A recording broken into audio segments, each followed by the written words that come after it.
News. ఘనంగా స్వామి అమ్మవార్ల నిత్య కళ్యాణోత్సవం. స్వామి అమ్మవార్ల కళ్యాణాన్ని కనులారా తిలకించిన భక్తులు. 65 లక్షల విలువ గల గోవా మద్యాన్ని సీజ్ చేసిన ఎక్సైజ్ పోలీసులు. మద్యం తరలిస్తున్న 4 అరెస్ట్. పోలీసుల కళ్లు కప్పి తప్పించుకుని తిరుగుతున్న ఘరానా మోసగాడు అరెస్ట్. జీమెయిల్ ట్రాకింగ్ తో మోసగాడిని పట్టుకున్న పోలీసులు. ఏసీబీకి చిక్కిన Khammam treasury senior assistant P Nagesh. Pensioner ను 40,000 డిమాండ్ చేసి ఏసీబీకి దొరికిన నగేష్. మేడ్చల్ మల్కాజ్గిరి జిల్లా బీఆర్ఎస్ పార్టీ కార్యాలయాన్ని ప్రారంభించిన కేటీఆర్. తెలంగాణ తల్లి విగ్రహ ఆవిష్కరణ చేసిన BRS party working president KTR. Yanamala రామకృష్ణుడిపై టీడీపీ పొలిట్ బ్యూరో సభ్యుడు రెడ్డి సుబ్రహ్మణ్యం ఫైర్. బీసీల గురించి ఏనాడు యనమల మాట్లాడలేదంటూ విమర్శ. శ్రీకాళహస్తి ఆలయంలో నిత్య కళ్యాణోత్సవాన్ని కన్నుల పండుగ నిర్వహించారు. స్వామి అమ్మవార్ల ఉత్సవమూర్తులను కొలువు తీర్చి కలశ స్థాపన పూజలు జరిపించి సాంప్రదాయ పద్ధతిలో స్వామివారి కళ్యాణం జరిపారు. భక్తులు స్వామి అమ్మవార్ల కళ్యాణాన్ని తిలకించి ఆనంద పరవశులయ్యారు.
అనంతపురం జిల్లా ప్రొవిజన్ అండ్ ఎక్సైజ్ పోలీస్ వారు 65 లక్షల విలువ గల గోవా మద్యాన్ని రాప్తాడు సమీపంలో గల రైల్వే గేట్ దగ్గర ఫామ్ హౌస్ లో ఉండగా గుర్తించి సీజ్ చేశారు. అందులో 4 మద్యం తరలిస్తున్న వారిని కూడా పట్టుకున్నారు.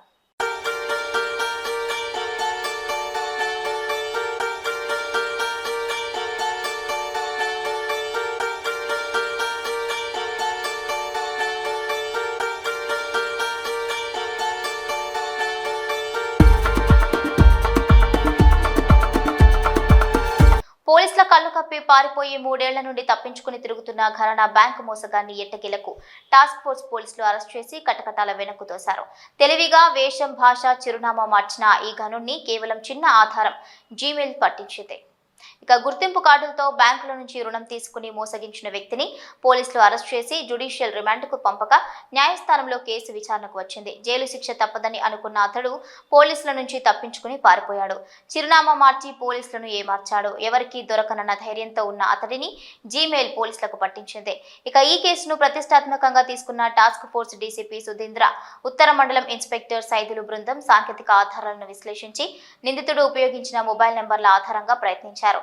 తాను వాడుతున్న జీమెయిల్ ను ట్రాక్ చేయగా ఒక ఫోన్ నంబర్ తో తరచూ మాట్లాడుతున్నట్లుగా గుర్తించారు. దాని ఆధారంగా కూపి లాగితే నిందితుడి ఆచూకీ లభించింది. శనివారం రంజిత్ రెడ్డిని అదుపులోకి తీసుకుని మహంకాళి పోలీసులకు అప్పగించినట్లుగా వెల్లడించారు.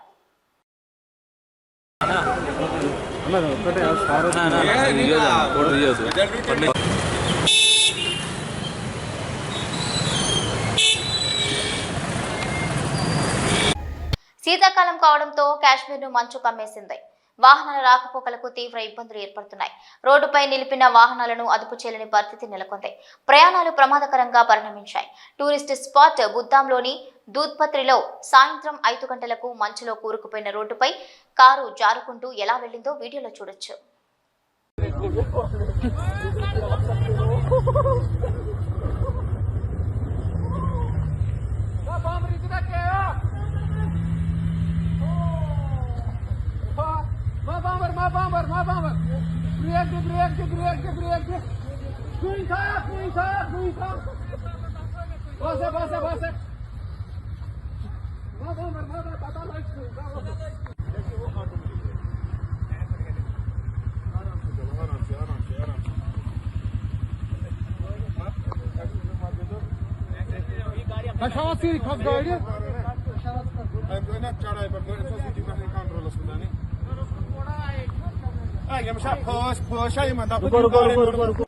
ఖమ్మం నూతన కలెక్టరేట్ కార్యాలయంలో గల ట్రెజరీ విభాగంలో ఏసీబీ అధికారులు దాడులు నిర్వహించారు.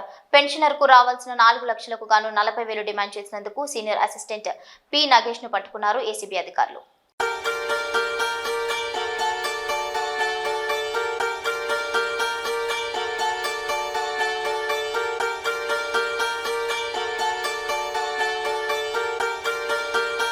మేడ్చల్ జిల్లా కుత్బుల్లాపూర్లోని గండి మైసమ్మలో మేడ్చల్ మల్కాజ్గిరి జిల్లా బీఆర్ఎస్ పార్టీ కార్యాలయం ప్రారంభోత్సవ కార్యక్రమానికి ముఖ్య అతిథిగా పాల్గొన్నారు BRS party working president KTR.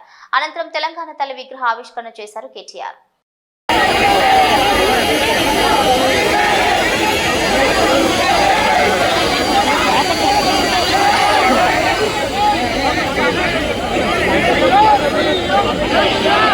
Manoj ను ఆయన భార్యను ఇంటి నుంచి వెళ్లగొట్టిన మోహన్ బాబు ఫ్యామిలీ కాసేపట్లో పహాడీ షరీఫ్ పోలీస్ స్టేషన్ కు చేరుకోనున్నారు మనోజ్ దంపతులు. ఈ పోరాటం చేయట్లేదు, ఎందుకంటే ఈ పోరాటం కూడా కాదు, సేఫ్టీకి సంబంధించి ఇది నాతో ఒక మగాడిగా నాతో డైరెక్ట్గా వచ్చి నాతో ఏం చేసినా నా భార్య పేరు ఇంక్లూడ్ చేయడం, నన్ను కుట్టేదానికి నా 7 నెలల పాపని ఇంక్లూడ్ చేయడం, నా బిడ్డలు ఇంట్లో ఉండగానే అలా బిహేవ్ చేయడం కాదు.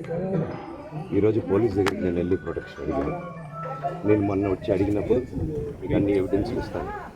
ఎస్ఐ గారు ఇక్కడి నుంచి వచ్చి నేను ఇస్తాను సార్ ప్రొటెక్షన్ చూపించాను. కౌన్సిలర్లు అందరూ అభిప్రాయం దాంకుతారని చూపించాను. అది కొంచెం చూసి ఓకే సార్ నేను ధైర్యంగా ఉండండి, మేము ఎక్కడికి వెళ్ళట్లేదని చెప్పి మాట్లాడి పారిపోయారు. ఇప్పుడు కానిస్టేబుల్స్ వచ్చి అందరూ నా మనుషులందరినీ భయపించి ఇప్పుడు వాళ్ళ పేర్లు తీసుకొని బెదరగొట్టి మా మనుషులను పంపించేసి వేరే బాడీ గార్డ్ లోపలికి పంపించున్నారు సార్. ఏం జరిగిందండి అసలు? గొడవలు ఎందుకు జరిగాయి? డిపార్ట్మెంట్ ఎందుకు వన్ సైడ్ తీసుకుంటున్నారు? కంప్లైంట్ తీసుకున్న తర్వాత వాళ్ళకి ఏ అధికారం ఉంది? నా ప్రొటెక్ట్ చేసే మనుషుల్ని పంపించేదానికి అధికారం ఉంది.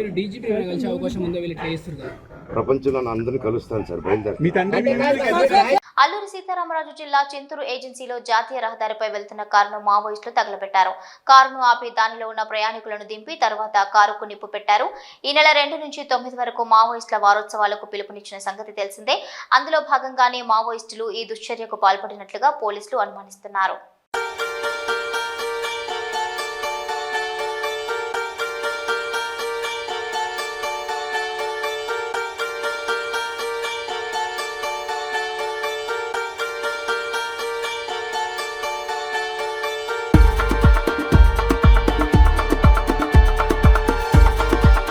విశాఖ పోర్టులోని కంటైనర్ టెర్మినల్లో ఆకస్మికంగా తనిఖీలు నిర్వహించారు రాష్ట్ర పౌర సరఫరాల శాఖ మంత్రులు నాదెండ్ల మనోహర్. 483 మెట్రిక్ టన్నుల పీడీఎస్ బియ్యాన్ని గుర్తించి వాటిని సీజ్ చేశారు.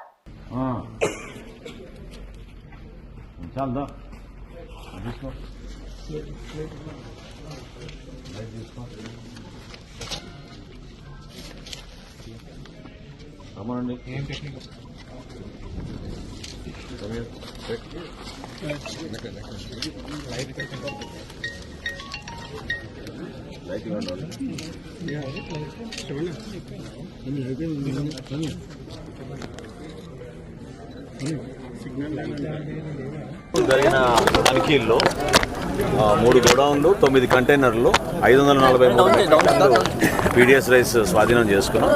తప్పకుండా ఇంకా ఇన్వెస్టిగేషన్ జరుగుతోంది. ఇంకా లోతుగా ఆ వ్యవహారాన్ని పైన డాక్యుమెంటేషన్ అవన్నీ తీసుకున్న తర్వాత జాయింట్ కలెక్టర్ గారి ఆధ్వర్యంలో టీమ్స్ ఫామ్ చేశాం. వాళ్ళు కరెక్ట్గా మీకు వివరాలు ఇస్తారు.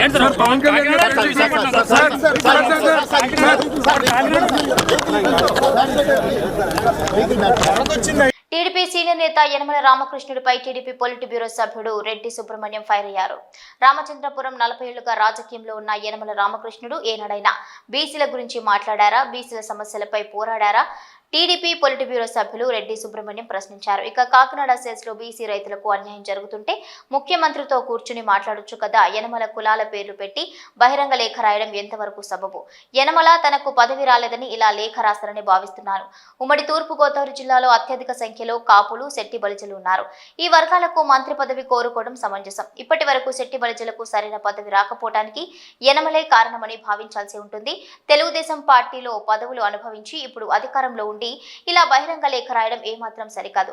టీడీపీలో యనమల క్రమశిక్షణ గీత దాటారా లేదా అన్నది మా అధినేత ముఖ్యమంత్రి నారా చంద్రబాబు నాయుడు, మా యువనేత లోకేష్ బాబు చూసుకుంటారు. బీసీలకు ఏ అన్యాయం జరిగిందో, ఏ వ్యక్తుల ద్వారా జరిగిందో వివరంగా యనమల సమాధానం చెప్పాలి. ఏ వ్యక్తులు అన్యాయం చేస్తే ఆ వ్యక్తుల పేరు చెప్పాలి. కానీ ఆ పేర్ల చివర ఆ కులాలను చేర్చి వారి మనోభావాలు దెబ్బతీయకూడదు. వ్యక్తి చేస్తే ఆ కులానికి ఏం సంబంధం అంటూ కూడా సమాధానం చెప్పాలన్నారు. ఇక వారి కోసం పోరాటానికి మీరు సిద్ధంగా ఉన్నారా అంటూ రెడ్డి సుబ్రహ్మణ్యం ప్రశ్నించారు. ఇది నీకు చెప్పాలో లేదో తెలియదు, కానీ ఒక మీడియా అడిగింది కాబట్టి తప్పించుకుపోవలసినటువంటి ఆవశ్యకత కూడా లేదు. కాబట్టి నా మనసులో ఉద్దేశం స్పష్టంగా మీ ద్వారా నేను ప్రజలకు తెలియజేస్తాను. ఈ తూర్పుగోదావరి జిల్లాలో లేఖలు రాసే సాంప్రదాయం ఎప్పటి నుంచో చూస్తున్నాను. కాకపోతే అది ప్రతిపక్షాల్లో ఉన్నటువంటి వారు, అధికార పార్టీ వారికి లేఖలు రాసేవారు. ఒక సామాజిక వర్గం, ఒక ఉద్యమ నేత ఆయన నిత్యం లేఖలు రాసేవారు. కానీ ఈరోజు అధికార పార్టీలో ఉండి అత్యున్నతమైనటువంటి స్థానంలో ఉండి ఒక పోలిట్ బ్యూరో సభ్యుడిగా కొనసాగుతూ శాసన మండలి సభ్యుడిగా ఉంటూ గతంలో అనేక పదవులు అనుభవించినటువంటి వ్యక్తి ఆయన ఏదైనా చెప్పాలనుకుంటే నిర్భయంగా, నిస్సందేహంగా ముఖ్యమంత్రి గారికి ఫోన్లో అయినా చెప్పొచ్చు, లేకపోతే పోలిట్ బ్యూరో సమావేశాల్లో చెప్పొచ్చు, లేకపోతే స్వయంగా కలిసి చెప్పొచ్చు. ఈ రకంగా బహిర్గతంగా బీసీలకు అన్యాయం జరిగింది కాకినాడ సెస్లో అని ఒక బహిరంగ లేఖ రాయడం ఆయనకు స్వేచ్ఛ ఉంది, నాకు కూడా ఒక స్వేచ్ఛ ఉంది నా అభిప్రాయాన్ని వ్యక్తం చేసేది. ఆ రకంగా రాసి ఉండకూడదు అనేది నా వ్యక్తిగతమైనటువంటి అభిప్రాయం. తెలంగాణలో కాంగ్రెస్ ప్రభుత్వం ఏర్పడి సంవత్సర కాలం గడుస్తున్నందున ప్రభుత్వం చేపట్టిన 9 రోజుల ప్రజాపాలన, ప్రజా విజయోత్సవాల వేడుకల్లో భాగంగా తెలంగాణ రాష్ట్ర చేనేత మరియు జౌళి శాఖ మంత్రి తుమ్మల నాగేశ్వరరావు చేతుల మీదుగా అమీర్పేటలోని కమ్మ సంఘంలో చేనేత వస్త్ర ప్రదర్శన మరియు అమ్మకాలను ప్రారంభించారు.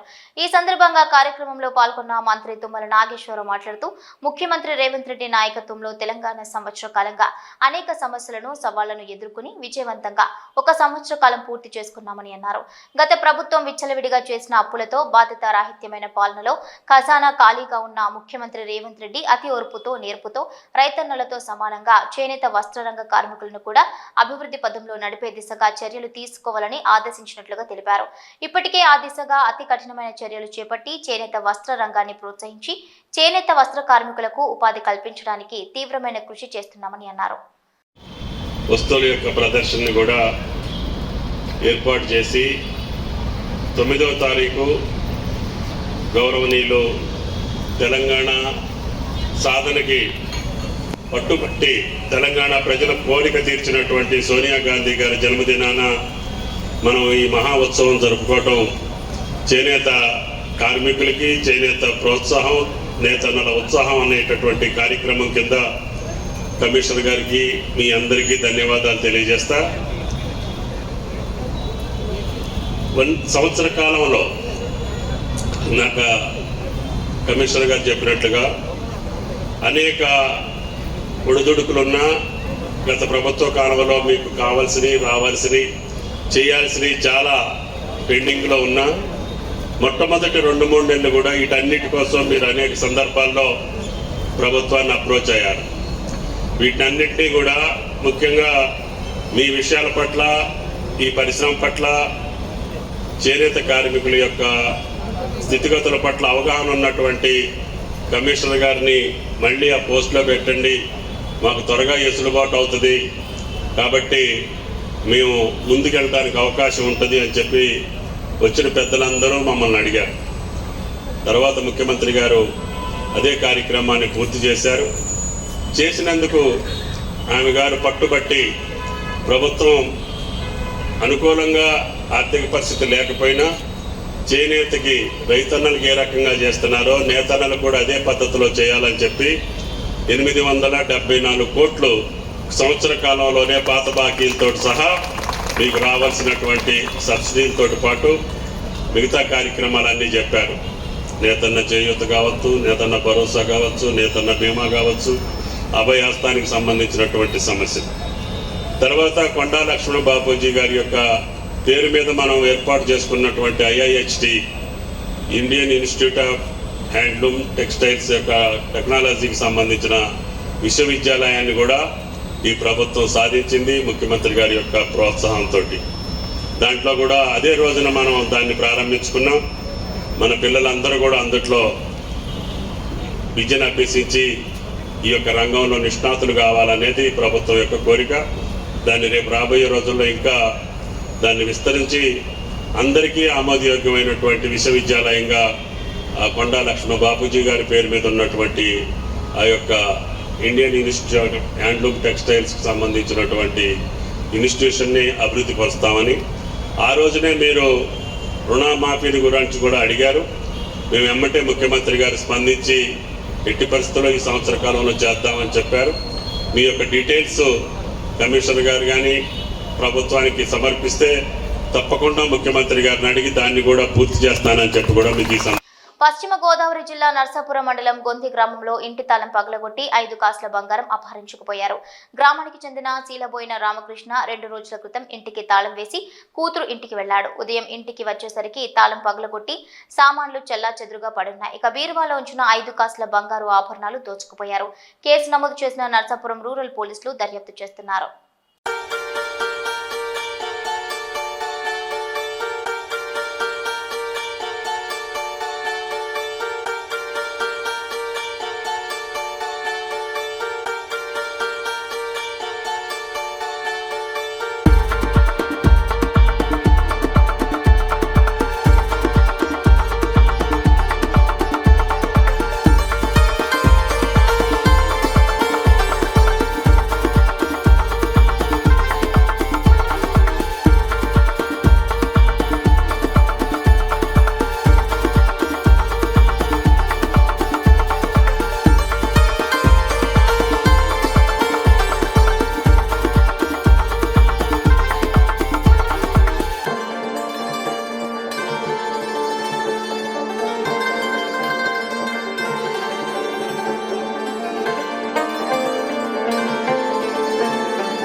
మావోయిస్టుల బంద్తో హై అలర్ట్. ములుగు మావోయిస్టులు సోమవారం రాష్ట్ర బంద్కు పిలుపునిచ్చిన నేపథ్యంలో ములుగు జిల్లాలో పోలీసులు అప్రమత్తమయ్యారు. ఏటూరు నాగరం ఏజెన్సీలో పోలీసులు ఆదివాసీ గూడాలు అడవుల్లో కూంబింగ్ ముమ్మరం చేశారు.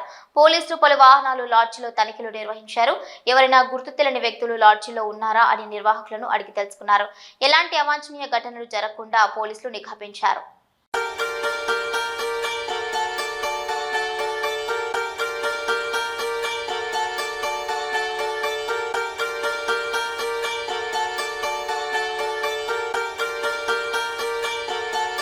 మేడ్చల్ మండలం బండమాధారం మరియు రాయులపూర్ గ్రామ మధ్యలో ఉన్న పంట పొలాల్లో దూసుకెళ్లిన చాణక్య విజన్ స్కూల్ బస్సు తప్పిన పెను ప్రమాదం. డ్రైవర్ నిర్లక్ష్యంతో పంట పొలాల్లోకి దూసుకెళ్లింది బస్సు. సకాలంలో స్పందించిన గ్రామస్తులు బస్సును గట్టు మీదకు చేర్చారు. ప్రమాదం జరిగిన సమయంలో బస్సులో 20కి పైగా విద్యార్థులున్నారు. ఇక స్కూల్ వదిలిన తర్వాత రాయులపూర్ నుండి బండమాధారం గ్రామంలోకి వస్తుండగా ప్రమాదం జరిగింది. సకాలంలో స్పందించి విద్యార్థులను రక్షించి బస్సును రోడ్డుపైకి చేర్చారు గ్రామస్తులు. ఎవరికి ఎలాంటి అపాయం కాలేదు. స్వల్ప గాయాలతో బయటపడ్డారు విద్యార్థులు. ఇక ఊపిరి పీల్చుకున్నారు విద్యార్థుల తల్లిదండ్రులు.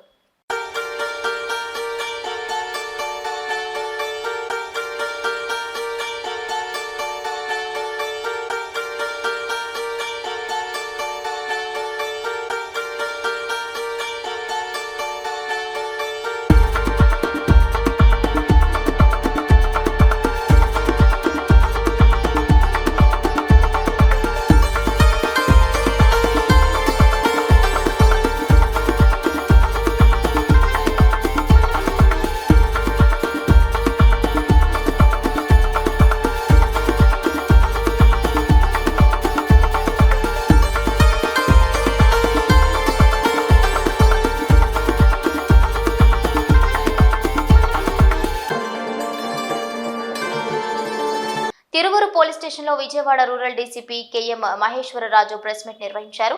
తిరువూరులో ఆటోలో ప్రయాణిస్తున్న మహిళ నుండి బంగారు నగలు దొంగతనం చేసిన నిందితురాల్ని అరెస్ట్ చేశారు.